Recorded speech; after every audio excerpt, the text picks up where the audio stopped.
Hi and welcome back to the Form Pro preview of the Lion Red Stakes at Lion Red Plate at Rotorua and the Caulfield Cup tomorrow. Now I seem to recall about this time last year certain tipster fluked a couple of good winners. Float. Picked the Caulfield Cup winner last year when the rain came out, that's right, with Desperado. Desperado. Yeah. Saturday morning we put it up, Desperado, get on. What did he pay? About $12, wasn't it? Or more? $14? $14, I think. Yeah. I got it at 21, so yeah. I was quite happy, yeah. It was great. And then in the Melbourne Cup you threw out American Cane. American Cane, after that. American Cane, yeah. Geelong Cup's going to be a huge guide again this year. Yeah. They seem to be targeting that race now, don't they? Yeah, so that was well done last year, so we're all looking forward to seeing what you go for tomorrow. And I picked So You Think. So you think... It was interesting, I see you ran 5th in the Guineas when he won the Cox Plate, and then went on to win the Cox Plate. So that Guineas is a good guideline. Oh, I like Yeah. Right. Yeah. We'll look at the races from last week, then go on to tomorrow's races. What a fantastic race this was. God. This is Helmet's race here, and if you're watching this, you're bound to watch the race. So I was on Helmet in a big way, and I couldn't believe what McAvoy was doing when he went past Manawanui early on up the hill, and just kept on pressing on. But then I could see he settled him, didn't he? Just pinging on nicely. He just got into the groove beautifully. He really buttoned up beautifully, didn't he? Yeah, and you can see what he was thinking. He wanted to take the sprint out of Manawanui, because Manawanui's a good horse, and Smart Missile can sprint really hard. So his idea was to just do a sunline, wear the buggers out, and just out-tough them. And here he is here, 200 metres to go, and I thought, yeah, he's got him all right. Well, they had 100 metres to go, I wasn't too sure. And he kicked at the 300A, and Manawanui just for about a stride, just took a while to get going, and I think that was winning the race. No, I think just too tough. Amazing. Just too tough. There we go. He's gone there. Yeah, he's got a ride. No, you think Manawanui's got him. Manawanui, you think about there's got him. 15 minutes to go, you think, oh, I'm stuffed here.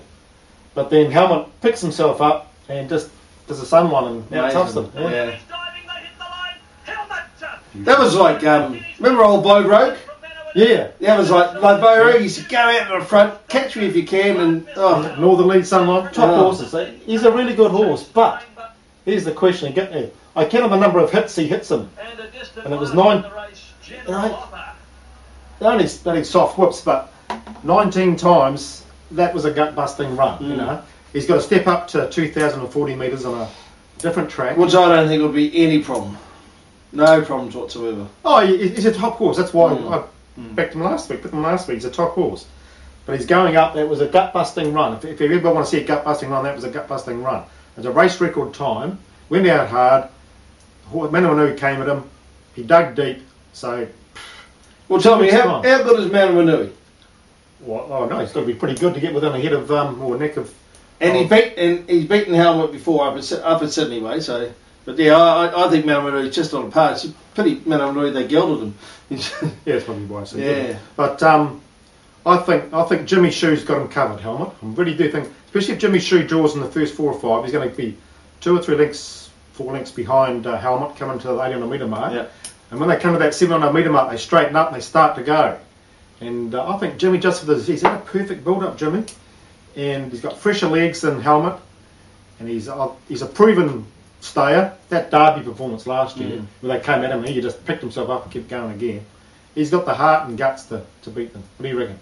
Oh no, I'm still keen on Sincero. That was a lovely run, and but at last race it ran on really late at the end. I see the blinkers are going on. I'm still in the Sincero camp, but yeah, look. You can have him. You can have him. I know, but he's a good horse. But if they start Atlantic Jewel in the Cox Plate, they'll be running for second. They won't be starting. Why? They won't be starting it. Why? Well, you're a 3-year-old filly. You've just been donkey licked the best 3-year-old fillies running around. Why would you not run in the Cox Plate? Well, you could bottom her out and have no horse next year. Well, I don't know. Yeah. The only reason I don't want him to start it because Jimmy Shaw wants Jimmy Shue. That's the real reason. That's the real reason. Yeah, bang her off. Because I think that was outstanding, wasn't it? That was contemptuous ease. She got brilliance and everything, but how good is the machine? He will not believe that she is the best filly going around probably in the last 20 years. Oh, I wouldn't say enough to me. Well, give me one that's a really good filly. Than her. She's a really good filly. Now, that was. You've got people there comparing her to Surround. Oh, they're these are the straighties that are. The man in white coach will come and pick them up. Atlantic Jewel is oh god. She's a good filly. We'll see how good she is. If she starts in the Cox Plate, well, good luck to them. But Well, I'll tell you what. If she was mine, she If she starts at the Cox Plate, I'm putting the house on her. They cannot beat her. you'll be renting on Monday. But I mean, I think that she is starting out of the box.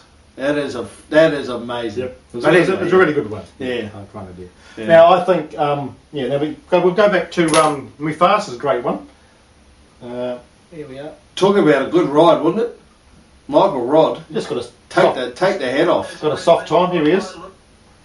Just did it perfectly, didn't he?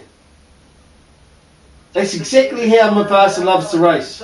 Well, they've got a soft time up front, so he had to win the. But you may have noticed before the race, gee, look, the best he's ever done, I reckon, in his career before that stage. He looked ready to go, his arched neck, and looked just terrific. Coat was terrific. Correct, top. Just back him over 1400. King's Rose, that month's gap was just told in the end, didn't it? King's Rose, and here's Lanyard forever. King Mufasa, the leader. He's hanging on near the line. King Mufasa. Yeah, it's Just held on, but enough. had the race run to suit, and Wall Street stuck on well for fourth. Now that was actually, I thought that was quite a really nice run by Wall Street. That's right, yeah, but I couldn't see him beating Jimmy Shee on the that Cox would Plate in that though. Tighten them up beautifully for the Cox Plate. You think so? But I think I'll pick up a nice race for him somewhere in Melbourne. Well, you might as well next go back to 2 the weeks. Emirates again. You know? Yeah, it'd be nice. It'd be the race. Yeah, for him, $1 million race. I So just can't see him in that Cox Plate. he's It'd lost be that. He's nice lost that race for edge, him. and he's lost that zip. Yeah. Oh No, that was his third run back. yeah, but he's been going terrible for Wall Street. You know how good Wall Street is. Yeah, but the Lindsay's a good trainer, and he's just getting him right now. I think he's got to pick the right race for him now. The Cox Plate's the wrong race for him. And I think Why? that's not the Emirates, because he's not good enough to win. No, 2,000 metres. No, he's not good enough to win the Cox Plate in that field. I can't see him beating Helmet or Jimmy Shee. So if it was my horse, I'd just stay clear of it. You know, it's better one of money, and pick out a nice race for him in Melbourne. That's where that should be. I disagree. I think he's a genuine place chance after that run. I think that run will tighten him up beautifully. I couldn't see him winning either.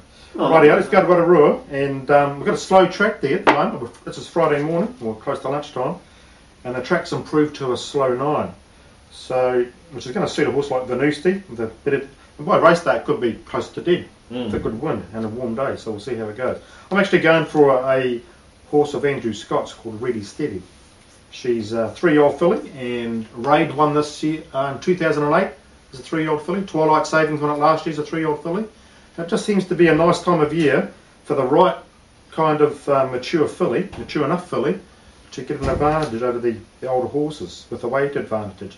So I think Really Steady drawn 1. Danielle Johnson, our favourite jockey, she's on her, and drawn 1. I can see her trailing, and if the inside's okay, she's going to be very, very hard to beat, I think. What do you like?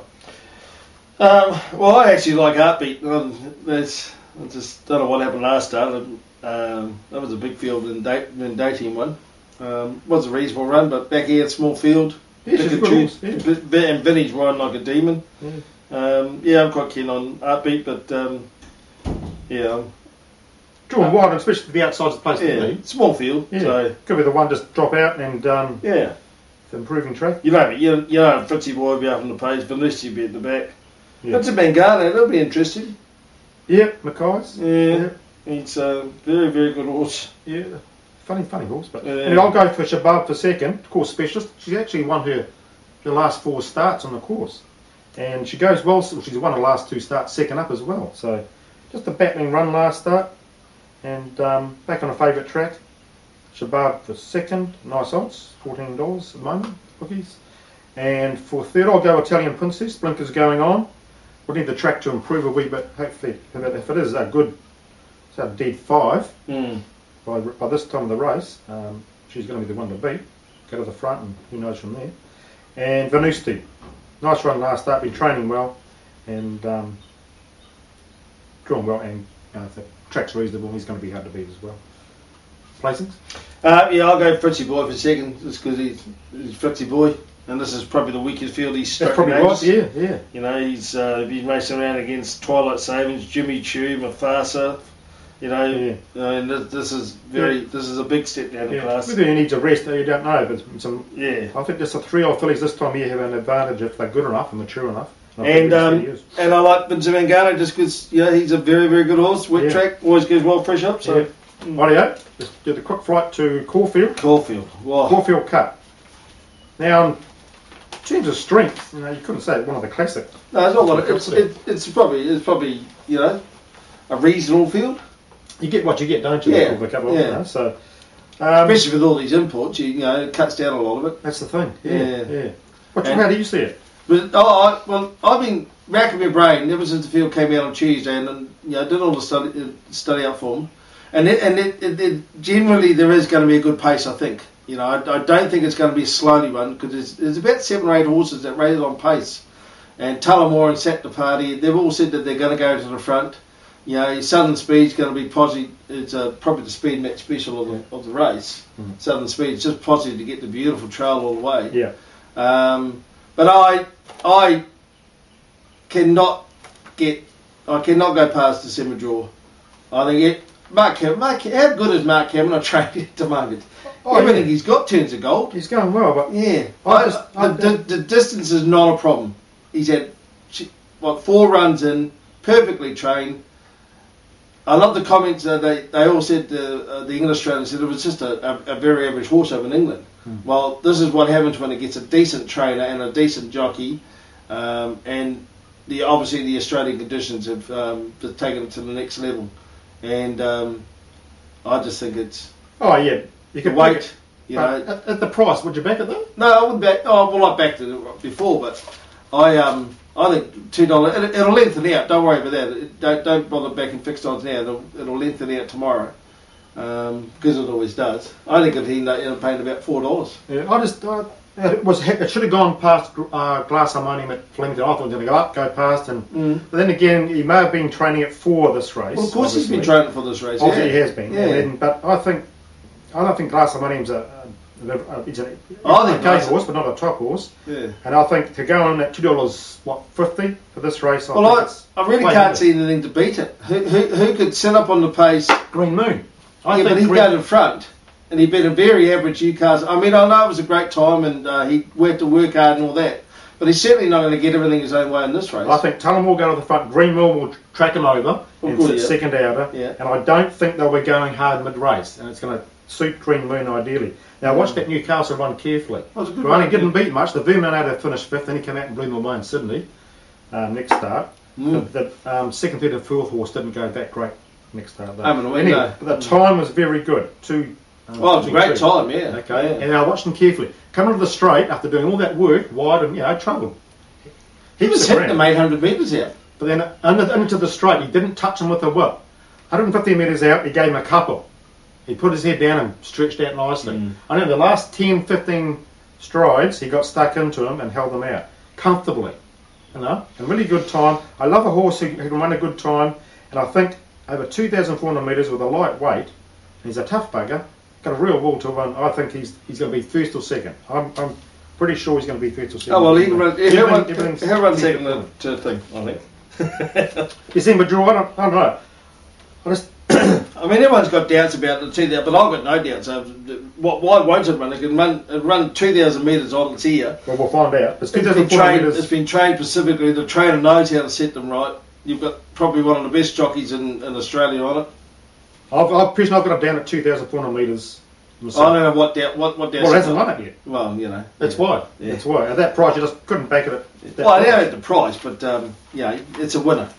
So I just think there's no negatives against it. The only that's gone 2,400 metres. Yeah, well, that's the only negative. But I mean, negative. Well, no, not really. It's won 4 times at 2,000 metres. Yeah. And won easily without stopping. Yeah. So you can't see the extra 400 metres stopping it. It gets in on the perfect weight.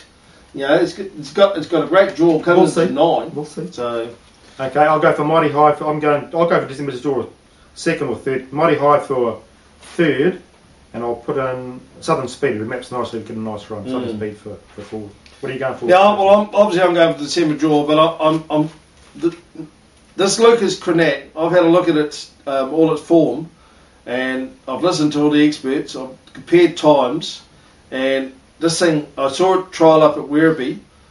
I think that he could be,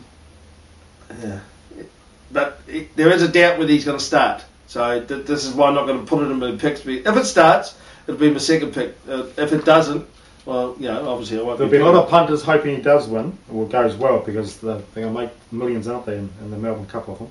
Oh yeah. But we haven't seen him yet. Super impressive. And who knows? The money's on. City's a good horse, but for me, Green Moon, first or second for me. Yeah. For third, I'm going for Southern Speed. It's just perfectly mapped. Craig Williams on it. No weight. She's a really, really good little mare. This. She's come on beautifully in its first few races, so I think it's a great bet. And for fourth, I want to put in Manigar. Manigar went beautifully this time last year. It's actually come in a little bit better. The Kamanis are raving about it. I just think it's won at the price. It's paying good money, so you definitely got to have Manigar in your trifectas. Yeah, personally, I'll be going Green Moon first or second, and I think the club's going to come second, third, and fourth. So, well, yeah, it's a tough race. It's a December draw. Yeah, December draw, but and absolutely absolutely no value to me. But anyway, you can still log into the Form Pro rating site, which is available for free until next week. It's proving very popular, and no excuse, Maggie was rated on top last week, even though I didn't pick it.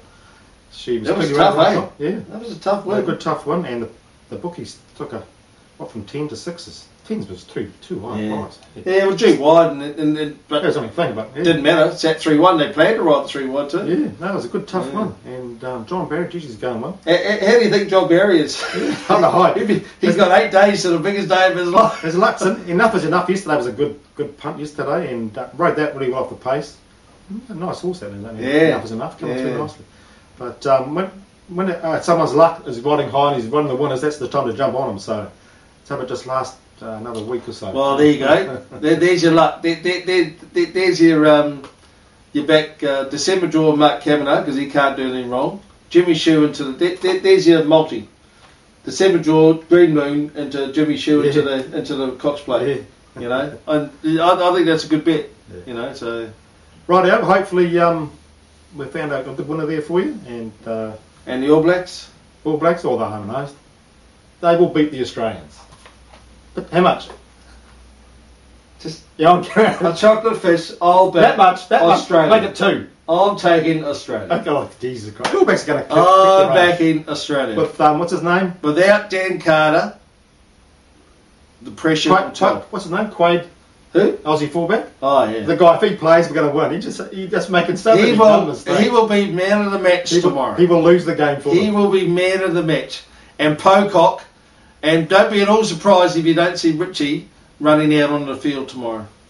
On Sunday. On Sunday. Yeah, on Sunday. No, he'll play. Just take a jab and he's right and get through the first half, second half. Don't be at all surprised. No, they will. Rightio, good luck and good punting.